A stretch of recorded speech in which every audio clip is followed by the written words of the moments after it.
wanted. Cái hà là nha, ở đây mày tụi bánh cái đi. Ở đây, cái bánh kia ở đây. Mua mày. Mau ở đây.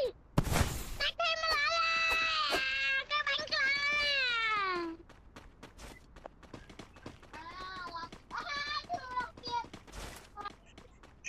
Chui kìa, chui. Follow me. Lấy chui muối, chui xanh được tới chui xanh. Cầm cho, bè đơn, tới trước kia xanh. Cầm cho, bè đơn, cầm tới chui kia. Việc nia, Help me. thế xong khăn chiều, cầm khăn mì mì. Mì. Ôn đây, đi ra bày bông rồi. Ôn đây, mùi.